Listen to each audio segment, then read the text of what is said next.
নবী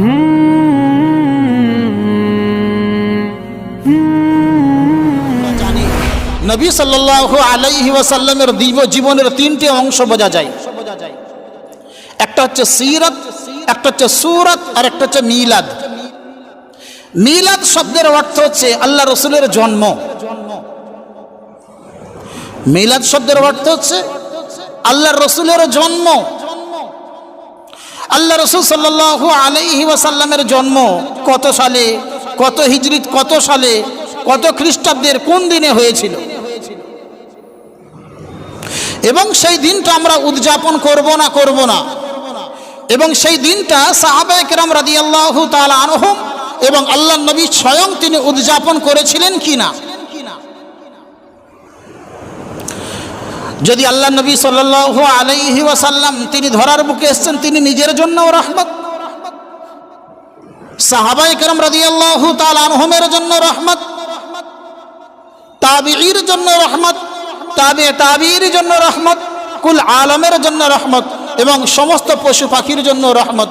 তো তিনি যে এই রহমাতুল লিল আলামিন হয়ে এসেছিলেন, তার আশাটা যে আমাদের জন্য রহমত ছিল, তার মিলাদটা যে আমাদের জন্য রহমত ছিল, সে সম্পর্কে আল্লাহ নবী কতটা পালন করেছেন এবং সাহাবায়ে কেরাম রাদিয়াল্লাহু তাআলা আনহুম তার বার্থডে কতটা পালন করেছিলেন, এবং ঈদে মিলাদুন নবী যে বর্তমান সময়ে প্রচলিত ঈদে মিলাদুন নবী আছে, সেটা কতটুকু পালনীয় এ সম্পর্কে আমাদেরকে জানার বিষয় আছে। নাম্বার 2, আল্লাহ নবীর সূরত। সূরত আল্লাহ নবীর গঠন আকৃতি। একটা হচ্ছে সিরত আর অন্যটা হচ্ছে সূরত। সূরত হচ্ছে প্রশংসনীয়, অর্থাৎ যখন আমরা কোনো মানুষকে দেখি, তার সৌন্দর্য, তার রূপ লাবণ্য দেখি, তখন আমরা তার প্রশংসা করি।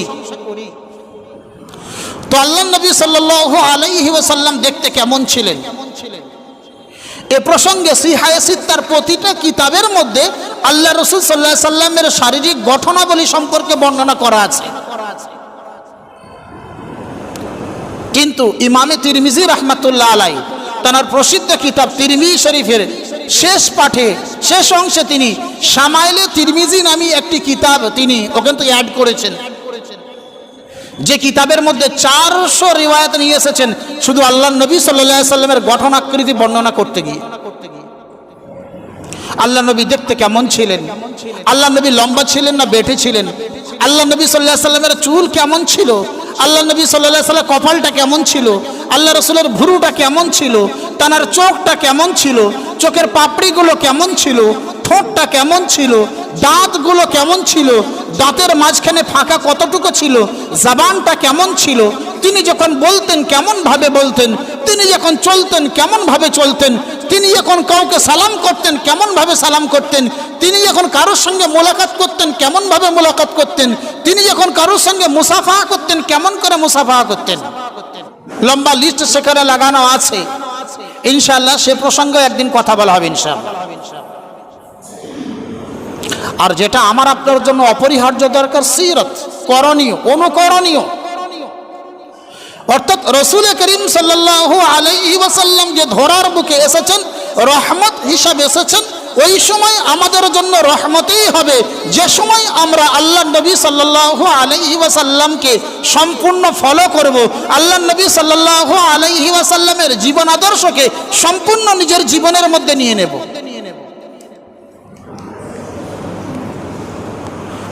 বর্তমান সময়ে মানুষ সিরাত ছেড়ে দিয়েছে, অর্থাৎ রসুল নামাজ কেমন পড়েছেন সেইভাবে নামাজ পড়াটা সিরাত, রসুল রোজা কেমন রাখতেন সেইভাবে রোজা রাখাটা সিরাত, রসুল গোসল কেমন করতেন সেইভাবে গোসল করাটা সিরাত, রসুল্লাহ সাল্লাল্লাহু হজ কেমন করেছেন সেইভাবে হজ করাটা সিরাত, রসুল্লাহ সাল্লাল্লাহু আলাইহি ওয়াসাল্লাম যাকাত কিভাবে দিতেন সেইভাবে যাকাত দেওয়াটা সিরাত, রসুল্লাহ সাল্লাল্লাহু আলাইহি ওয়াসাল্লাম ঘুম থেকে উঠলে কোন দোয়া পড়তেন সেই দোয়া পড়াটা সিরাত। এগুলো কিন্তু আমরা ছেড়ে দিয়েছি।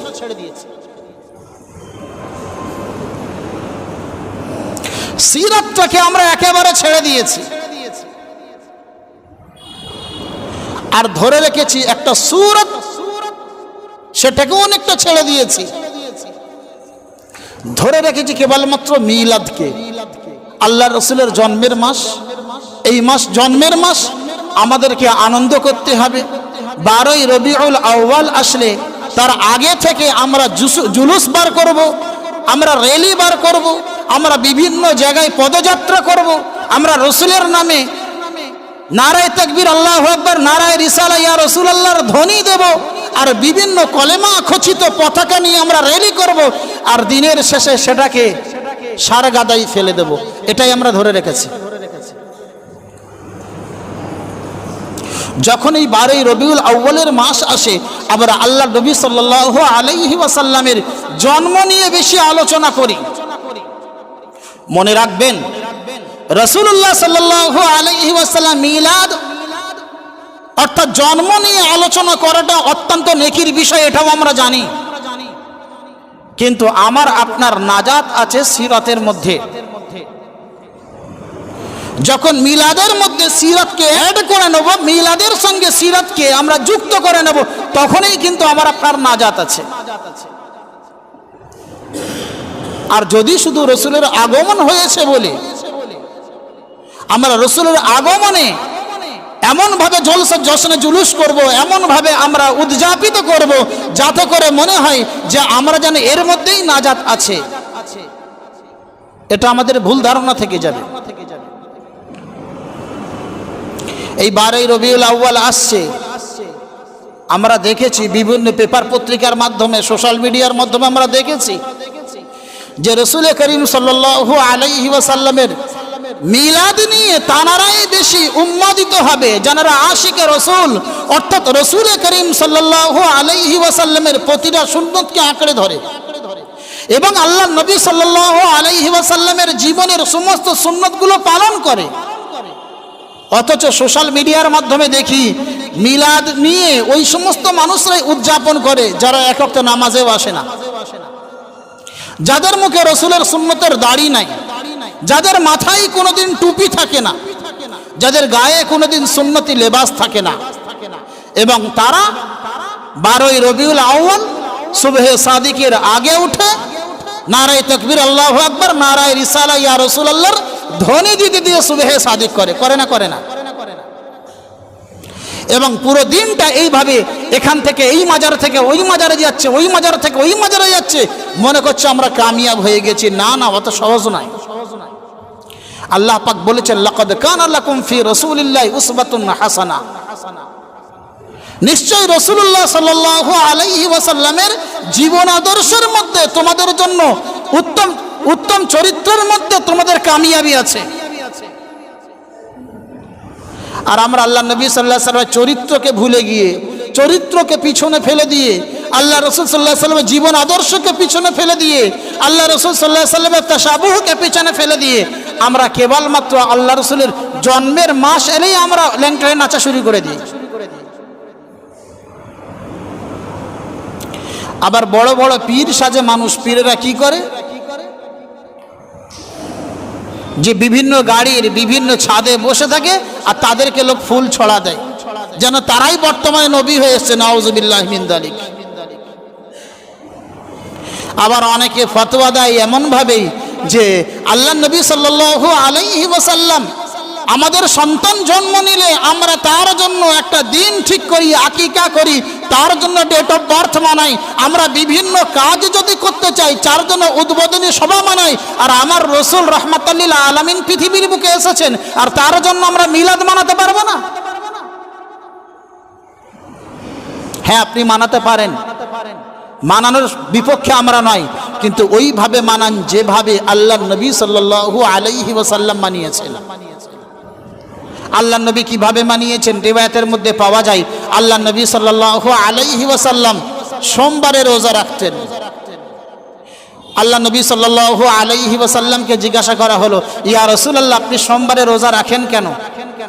আল্লাহ রাসূল সাল্লাল্লাহু আলাইহি ওয়াসাল্লাম বলেন, এই সোমবার দিনে আমি পৃথিবীতে এসেছিলাম এবং এই সোমবার দিনেই 12ই রবিউল আউয়ালেই আল্লাহ পাক আমাকে নবুয়ত দান করেছেন।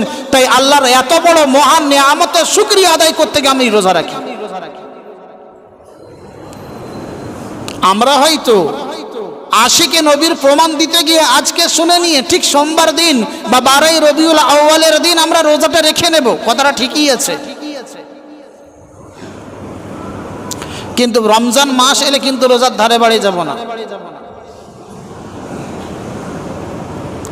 তাই আমাদেরকে বিশেষভাবে ভাবতে হবে আমাদের আমলটা রসুল আকরাম সাল্লাল্লাহু আলাইহি ওয়াসাল্লামের পদঙ্ক অনুসরণ করে যেন হয়।